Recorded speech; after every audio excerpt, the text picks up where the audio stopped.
दोस्तों आप सभी का स्वागत है फिर से एक नए वीडियो में। तो आज के हम लोग इस वीडियो में देखने वाले हैं जो आप लोग का एग्जाम होगा 6 फरवरी 2026 को। हाँ, इस वीडियो में हम लोग आर्ट्स का अर्थशास्त्र का क्वेश्चन आंसर को पीवाईक्यू देखने वाले हैं 2026 का। तो चलो हम लोग वीडियो को स्टार्ट करते हैं। तो हम लोग समय नहीं गवाते हैं और डायरेक्ट क्वेश्चन आंसर को देखने का प्रयास करते हैं। तो देखते हैं कि किस प्रकार का क्वेश्चन पूछा गया था 2025 के एग्जाम में। ठीक है, तो देख लीजिए कि फर्स्ट क्वेश्चन में पूछा गया था कि जो भारतीय अर्थव्यवस्था किस प्रकार की अर्थव्यवस्था है। जो भारत का जो अर्थव्यवस्था है वह किस प्रकार का अर्थव्यवस्था है, तो मिश्रित अर्थव्यवस्था है। ठीक है, क्वेश्चन नंबर 2 की ओर देखते हैं। तो क्वेश्चन नंबर 2 में पूछा गया है कि निम्नलिखित में से संसाधन का एक उदाहरण कौन सा है। तो संसाधन का उदाहरण कौन सा है, तो औजार भी है, मशीन भी है, कौशल भी है और इनमें से सभी। तो दो का राइट आंसर आप सभी का ऑप्शन नंबर डी हो जाएगा, इनमें से सभी। क्वेश्चन नंबर 3 की ओर देखते हैं। तो क्वेश्चन नंबर 3 में पूछा गया है कि किस प्रकार की अर्थव्यवस्था में आर्थिक क्रियाकलापों का आयोजन सरकार या केंद्रीय सत्ता कर सकती है। तो इसका क्या हो जाएगा, तो हो जाएगा इसका राइट आंसर केंद्रीकृत योजनाबद्ध अर्थव्यवस्था। क्वेश्चन नंबर 4 की ओर देखते हैं। तो क्वेश्चन नंबर 4 में पूछा गया है कि निम्नलिखित में से किस वक्र की ढाल ऋणात्मक होती है, मतलब किसकी जो ढाल वो ऋणात्मक होती है। तो क्या हो जाएगा, तो फोर्थ का right answer option number B budget रेखा। क्वेश्चन नंबर 5 की ओर देखते हैं। तो क्वेश्चन नंबर 5 में पूछा गया था कि जब किसी वस्तु की कीमत में परिवर्तन से उपभोक्ता का व्यय स्थिर रहता है तो उस वस्तु की मांग क्या होगी। तो क्या हो जाएगा, तो 5 का right answer option number C इकाई लोचदार is the right answer. Question number 6 की ओर देखते हैं। तो क्वेश्चन नंबर 6 में पूछा गया है, क्या पूछा गया है, दो वस्तुओं x तथा y के लिए बजट रेखा का समीकरण 2x + 3y बराबर 20 है। तो बजट रेखा की ढाल क्या होगी, तो इसका राइट आंसर हो जाएगा 0.6। क्वेश्चन नंबर हम लोग देखते हैं 7 की ओर। तो 7 में पूछा गया है कि किसी वस्तु की मांग को प्रभावित करने वाला एक कारक निम्नलिखित में से कौन सा है, ये पूछा जा रहा है क्वेश्चन नंबर 7 में। तो 7 का right answer option number B उपभोक्ता की आय। क्वेश्चन नंबर 8 में पूछा गया है कि उत्पादन और उत्पत्ति के साधनों के बीच के संबंध को क्या कहा जाता है। तो क्या हो जाएगा, तो 8 का राइट आंसर ऑप्शन नंबर से उत्पादन फलन।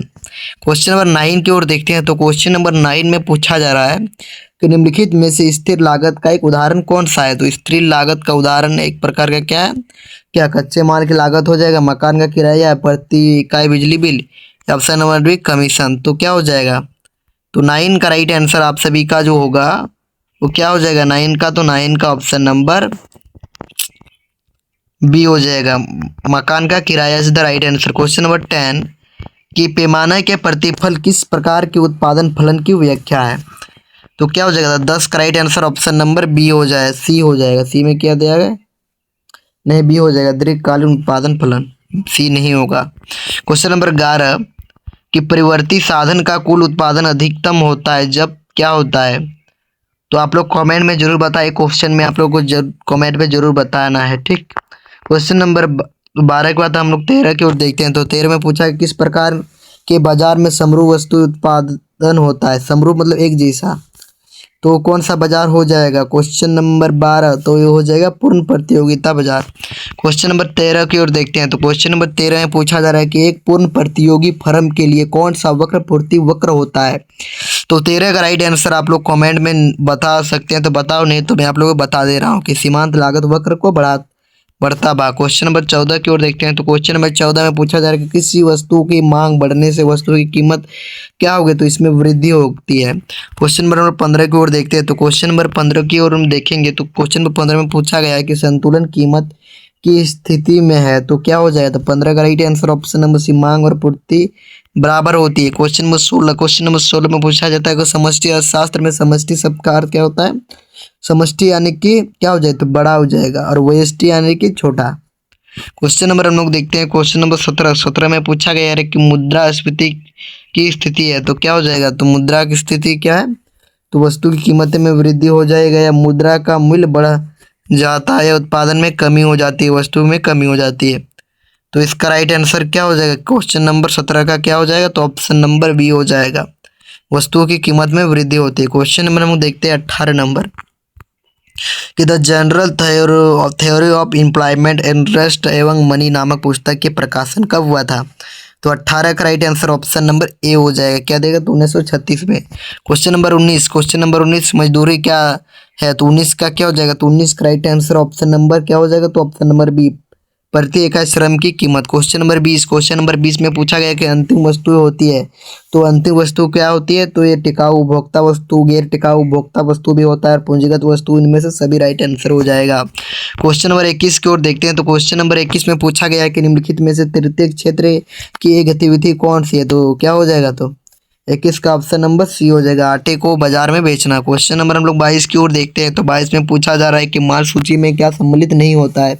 तो 22 का क्या हो जाएगा? तो 22 का ऑप्शन नंबर ए हो जाएगा, विकृत निर्मित वस्तु। क्वेश्चन नंबर 23 की ओर देखते हैं। तो 23 में पूछा गया है कि जीएनपी तथा जीडीपी का अंतर क्या है?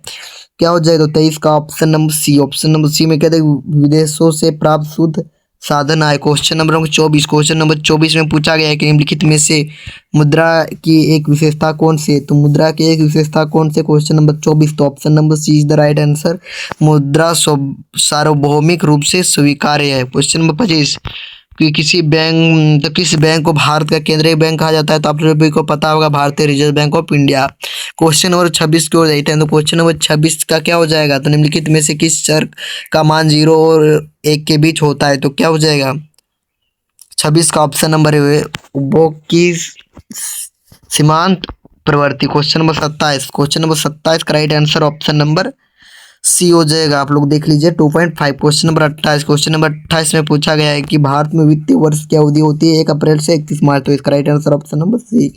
क्वेश्चन नंबर 29 को और देखते हैं। तो क्वेश्चन नंबर 29 का राइट आंसर हो जाएगा निम्नलिखित में से पूंजीगत व्यय की एक उदाहरण क्या हो जाएगा? तो 27 का ऑप्शन नंबर सी, नहीं 29 है, तो 29 का राइट आंसर हो जाएगा ऑप्शन नंबर सी, भूमि अधिग्रहण पर व्यय। क्वेश्चन नंबर 30 की मुद्रा अवमूल्य की स्फीति है, तो क्या हो जाएगा? तो 30 का राइट आंसर आप लोग कमेंट में जरूर बताएं, तभी मैं समझ पाऊंगा कि आप लोग 30 तक को पहुंच चुके हैं। तो हम लोग सब्जेक्टिव को थोड़ा देख लेते हैं। को सब्जेक्टिव में किस प्रकार का क्वेश्चन पूछा गया है कि मिश्रित अर्थव्यवस्था किसे कहा जाता है, और मिश्रित अर्थव्यवस्था का एक उदाहरण दीजिए। क्वेश्चन नंबर 32 क्यों देखते हैं कि उदासीनता वक्र किसे कहा जाता है, रेखाचित्र से दर्शाइए। क्वेश्चन नंबर 33 में पूछा गया है कि औसत लागत क्या है, कि यदि किसी वस्तु की 10 इकाई उत्पादन की लागत 60 रुपया है तो औसत लागत क्या होती है। क्वेश्चन नंबर 34 में पूछा गया था कि क्या होगा जब बाजार में किसी वस्तु की मांग में अपवृद्धि तथा पूर्ति में वृद्धि होती है। क्वेश्चन नंबर 35 में दिया गया है कि हस्तांतरण आय से आप क्या समझते हैं। क्वेश्चन नंबर 36 की यदि नगद आरक्षित अनुपात 20% है तो मुद्रा गुणज का मान ज्ञात कीजिए।